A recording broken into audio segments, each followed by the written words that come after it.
Ms. Winfrey, you'll read in the bill.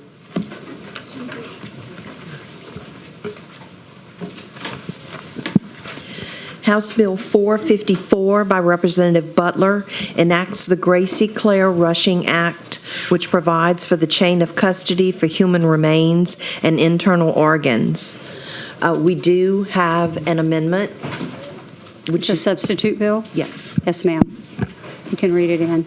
Okay, so the amendment is a substitute bill, and it will be set 4566.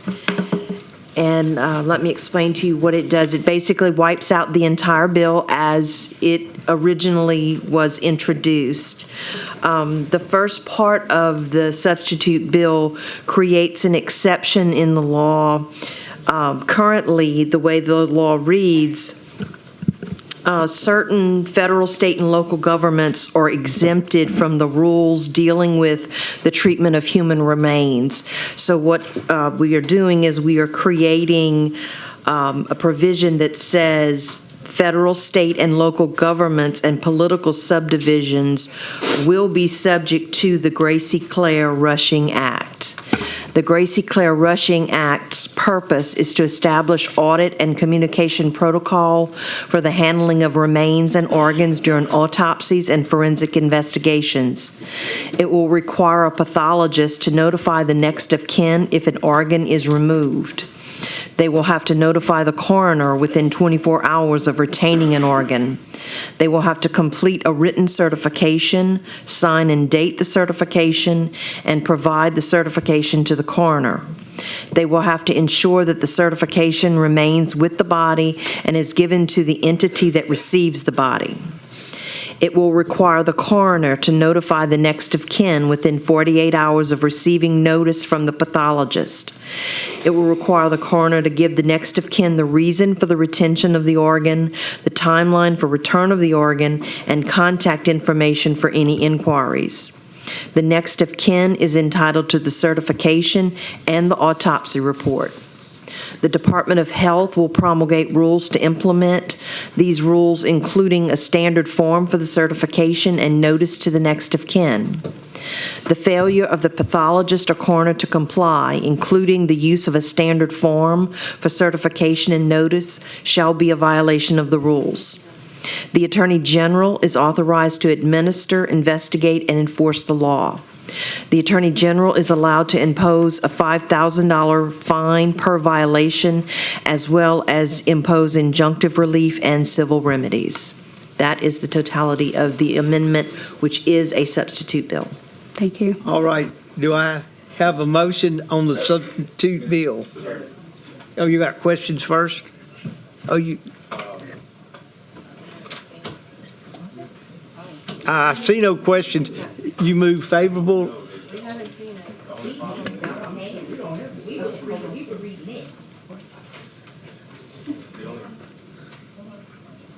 It's not, I don't have the substitute bill, it's not. They have the picture.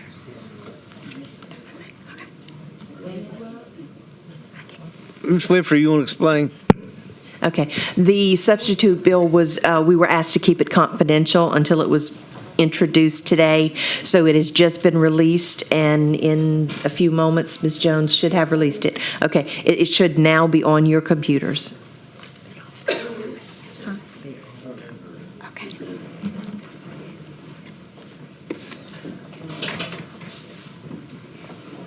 Are you making an objection based on the 24-hour rule?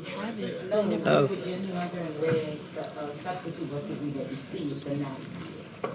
Wait a minute. Let me put you on. Then you will. All right. What I'm asking is, we do have the 24-hour rule. I don't want to put words in Rep. Green's mouth, but I do not believe he was objecting to it.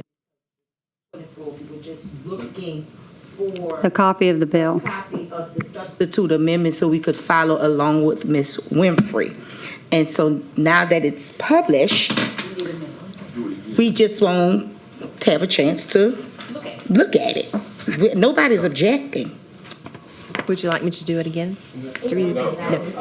Okay.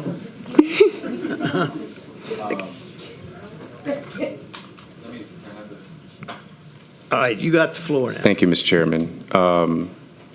Chairwoman Butler, we spoke briefly and kind of explained to me everything what you were trying to do, which I don't necessarily disagree with, and I appreciate you for working with everyone. That being said, would you possibly, I'll move to adopt it, or does it need to be adopted? Okay, I'll move to adopt it to allow the member to put the bill in the posture that she wishes to put it in before this committee. Any opposition? Any opposition? No opposition? It's adopted. Thank you. All right. Now you're still on. Thank you, Mr. Chairman. That being said, Madam Chairwoman, I'm just now seeing this bill. Would you please allow the members some time to read it? Of course. Right? Yes. Can I talk about the bill? Absolutely. Okay. Is that okay, Mr. Chairman? Yeah, go ahead. Okay. So first of all, thank all of you for staying here tonight. And this bill is about the Gracey Claire Rushing Act, about a little girl that passed away. And it's about dignity. It's about accountability and the truth. The bill creates a clear chain of custody process for human remains and internal organs during autopsies, forensic investigations, because families deserve more than silence, confusion, or missing answers when they're already living through grief. Right now, the bill says that Louisiana should have documentation, notice to the next of kin when organs are retained, record retention, and penalties when the duties are ignored. It's built to ensure transparency, accountability, and respect for the deceased and their families. This is not about attacking good doctors. It's not about attacking good officials or blame. This is about making sure that when an autopsy is performed, there's a record, there's accountability, and there's no question whether what was removed or retained, or when it would be returned, and what the family was told. HB454 requires chain of custody reporting, notice within 48 hours of the organ retention, and record keeping for at least 10 years. When a family buries a child, a mother, a father, or any loved one, they should not have to discover that later there's something missing and no one can explain it, or even better, say, "I'm sorry, I can't help you." This is why this bill matters. It gives families basic respect, and it gives the state a basic standard of accountability. Listen, I want all of you to know, I've changed this bill 2 or 3 times. I've worked to appease everyone, and there's no way that I can. And all of us as representatives, we have to work on facts and not emotion, and what's there in front of us, and what's real and not real. And I've done my very best. And I do have an amendment that I'm going to be bringing on the floor for the funeral home. I just worked with them outside out of good faith, and I told them that I would put it on record to take it out, and that's who I am. And I think all of you know that. But I've worked with the coroner's office, and I've changed this bill so many times. And then one time when I changed it, out of good faith, they sent me a fiscal note up to $70 million. Basically, I call it to kill my bill. And I think it's unfair when that happens. I'm willing to work with whoever wants to work with me. But in the meantime, don't gut my bill. There should be accountability, because I'm going to tell you something. No one should have to be without accountability. It leads to a series of bad decisions, and left unchecked to bad behavior or even moral behavior. No one is above the law, and no one is above accountability, like all of us. That's what we're asked to do every day here. And for God's sake, if we don't, we're accounted for it. And I have the mother here with me today, Gracey's mom, and her story, and she's here if you would like to ask her questions. Thank you. Yeah, go ahead. I have questions for Rep. I'm letting her speak, and then I'll let everybody. My questions might be a little insensitive after hearing the mother's testimony. I don't want to ask in that order. All right. My problem is you number 4 on the left. You're not number 1. You're number 4. Representative Jordan is number 1. All right. Thank you, Mr. Chairman. I'm so sorry, because I'm about to say Rhonda. Rep. Butler, It's okay. I understand where you're coming from. You were my neighbor for a long time. With the changes that you made, Right. and the people you talk to, are you still able to do what you're aiming to do with all of the paper changes trail. that you're doing with trying to appease everybody? Because we try that, and then after all of the work we do, people still come through the back door to try to kill our bill, and some are very effective in doing just that.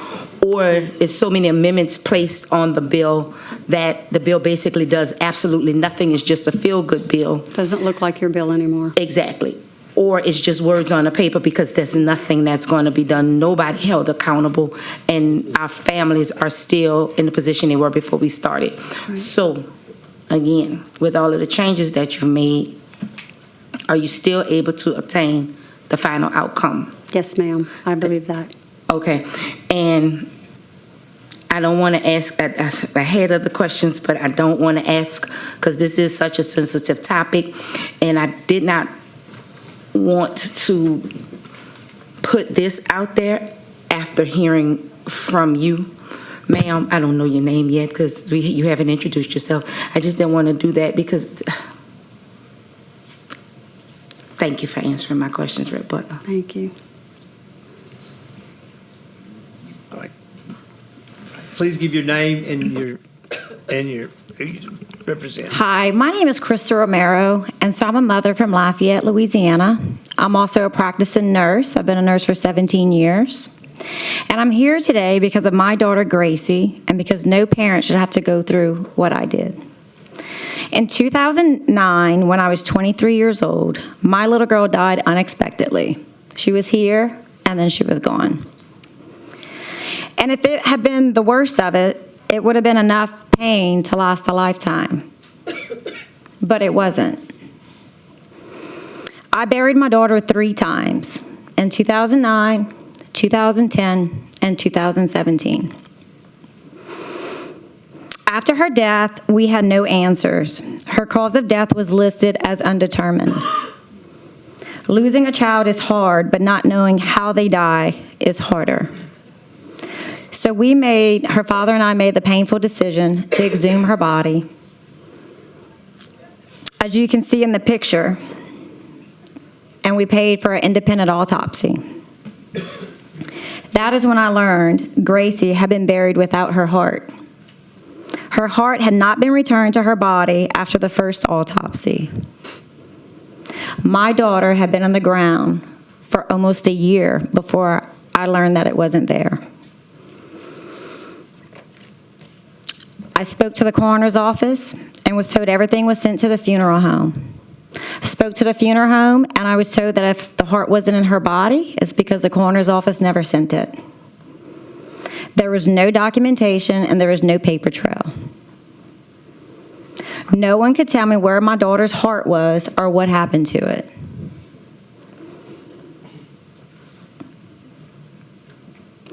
I want you to think about it. This was your child that you lost.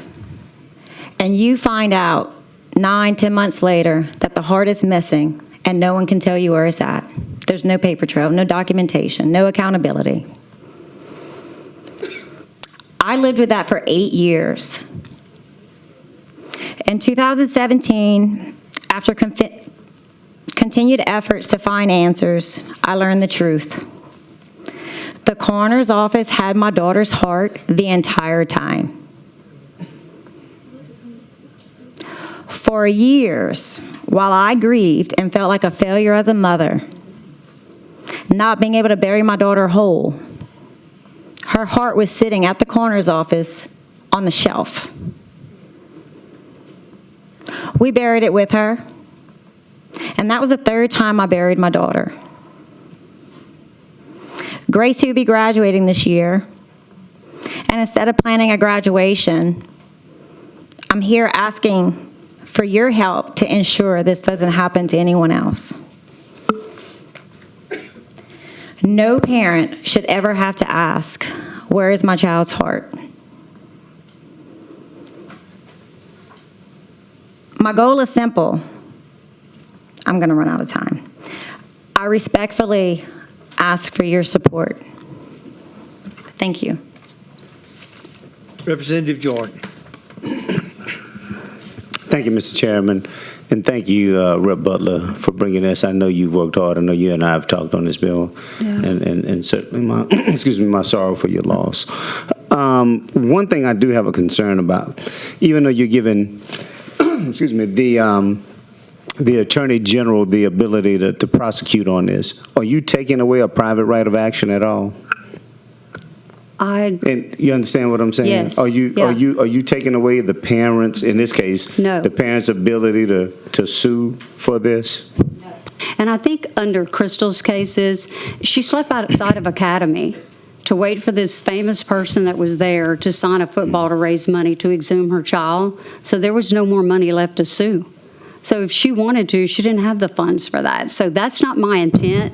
If it is, then I will fix that. But that's not on my intent. No, I just want to make sure, like in a situation like this, a parent that has been grieving for, I guess, 8 years, and it's one thing to give it over to the Attorney General to prosecute that or to get civil penalties, but then what does that do for the parent? I mean, it may punish the coroner, it may do something to deter the behavior from their perspective, but what does it do for them, for their pain and suffering, for your grief and your loss for all that time? So I do want to make sure that at the end of the day, if this bill is to go through, and I'm certainly in favor of it, that there is a private right of action so that parents can recover in this situation, and parents could recover as well.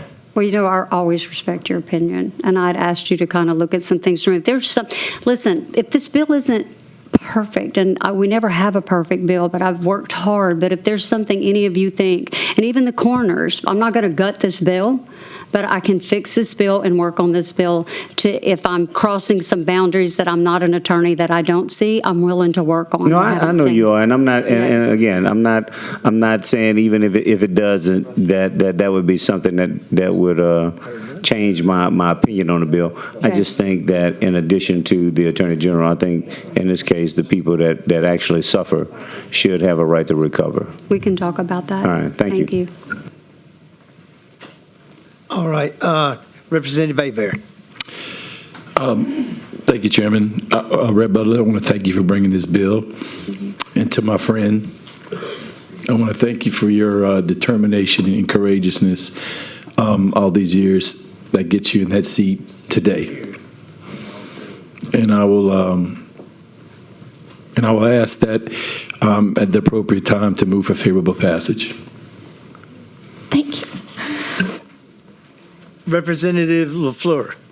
Thank you, Mr. Chair, and to Rep. Butler. Thank you.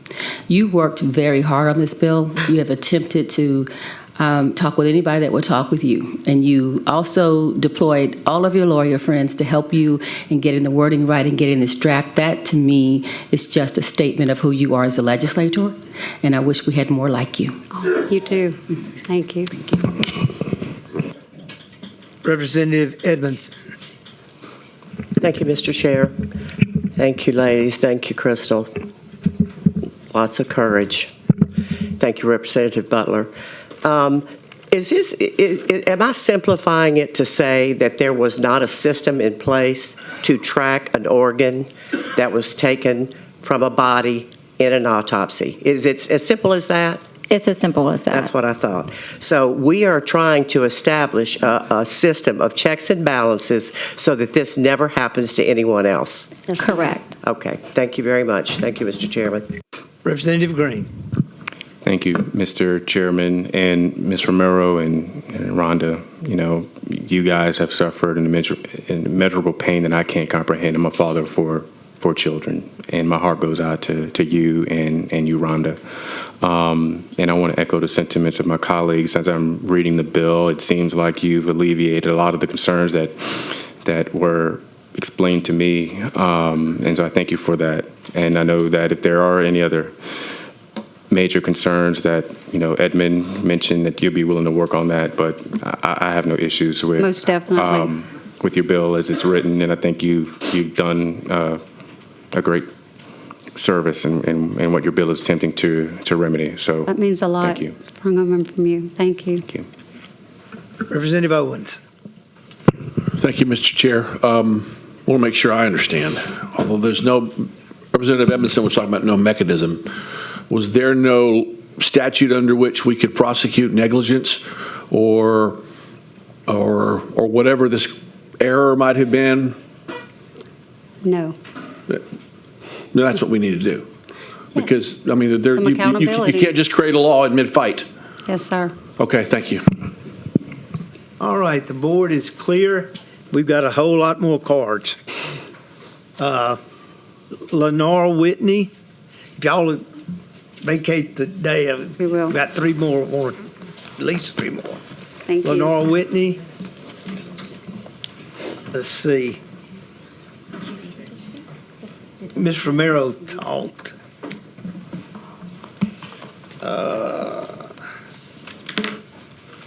I've got Walter Beach, President support, do not wish to speak. Jonathan Kernan, President support, do not wish to speak.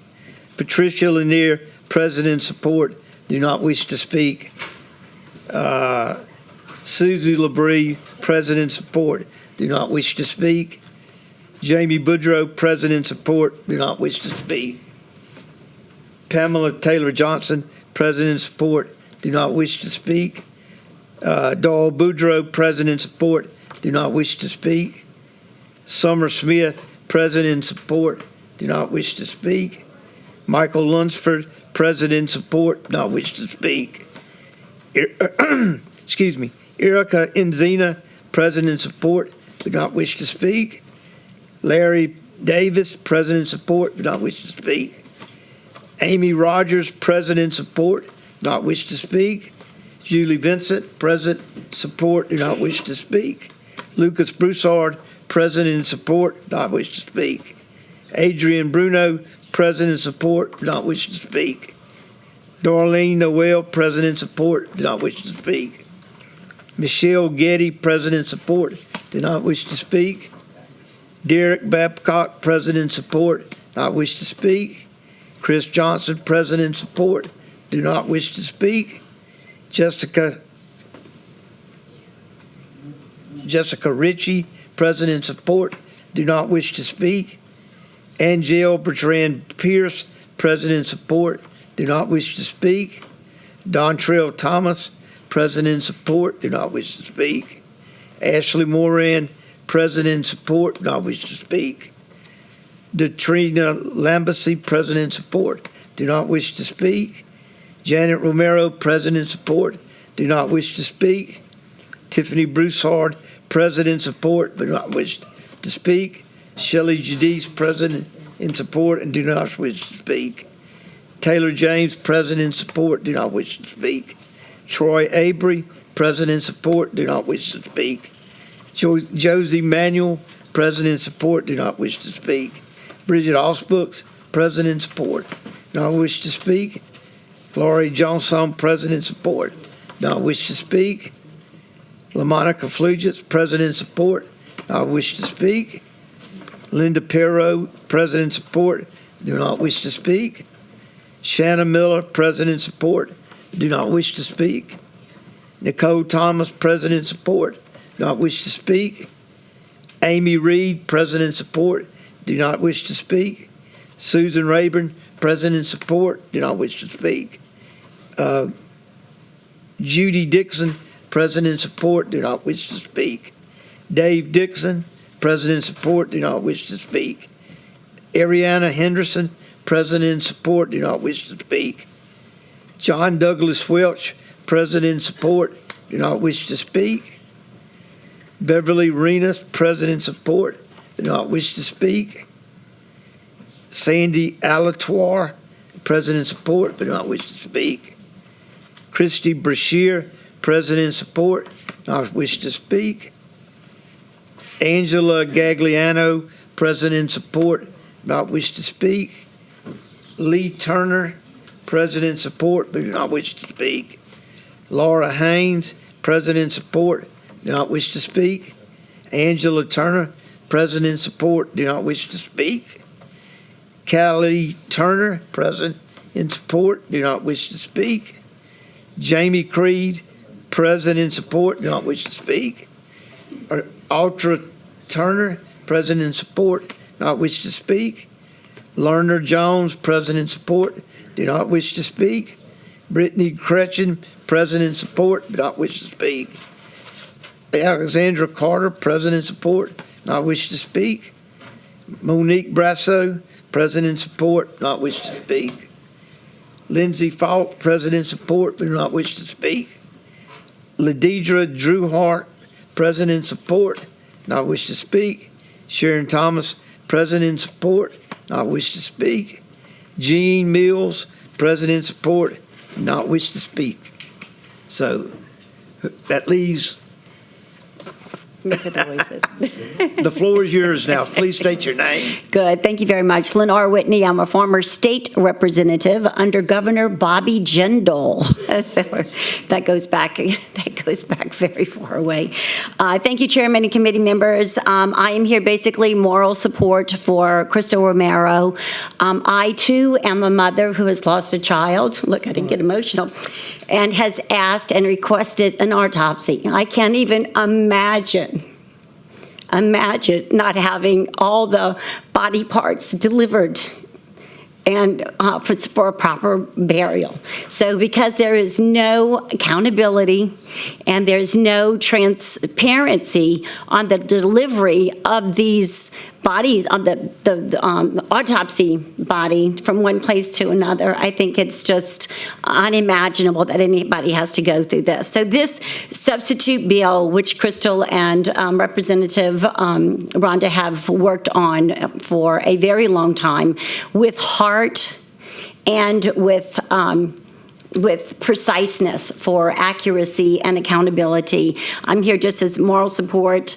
The bill does address a regulatory issue and accountability.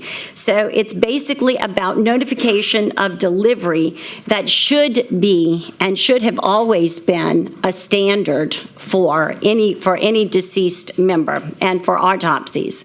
So with today's technology that we have today for notification of delivery, everybody has online delivery notifications from Walmart, from Target, from Amazon. Sometimes they are at your doorstep and they take a picture of what they delivered. So this really is not asking much with the technology that we have just for a delivery notification, and so that all entities and parties should know that everything has been delivered and is ready for a proper burial. And so I would hope that you would move favorably on this and respect for all people and all entities and persons in concern. So thank you so very much. I appreciate your time.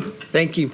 All right, I'd like to call to the day now Zeb Stearns, MD.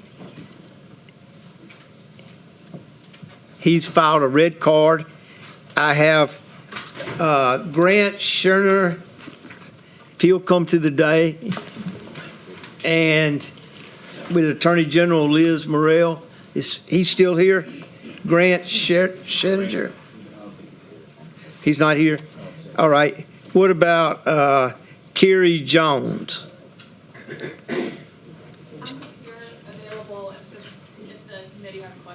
All right. All right, so we'll go with Dr. Stearns. Would you please give your name and who you represent? Hi, Zeb Stearns. I'm the coroner in St. Landry Parish and the president of Louisiana Coroners Association, so I represent the coroners. Thank you, Mr. Chairman and members. First of all, all the coroners want to offer their sympathy to the family that's been through this, and to Representative Butler. We appreciate what they're doing. I filed a red card because all I had was the original bill that we were opposed to, so we need time to review the substitute bill with our members and the attorney that he's been doing coroner law for 40 years, so we'll get with him, and we look forward to working with Representative Butler on the House floor, and if we have any questions or amendments, we appreciate her offering to help and work with us. What you're saying is you haven't reviewed the substitute bill at all? No, sir. We have no questions on the board to ask you at this time. Okay. What's the Thank- pleasure of the committee? Thank you. Oh, yeah, we did. She's got a right to close.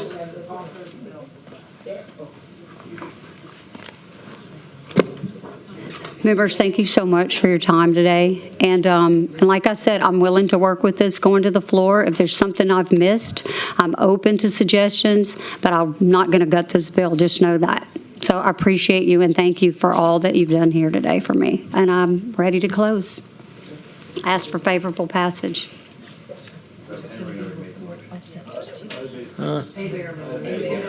All right, Representative Abear has made a motion to report by substitute. Is Thank there you. any objections? No objections, it's reported by substitute. Thank you. Thank you. Thank you. We appreciate you. Representative Ed.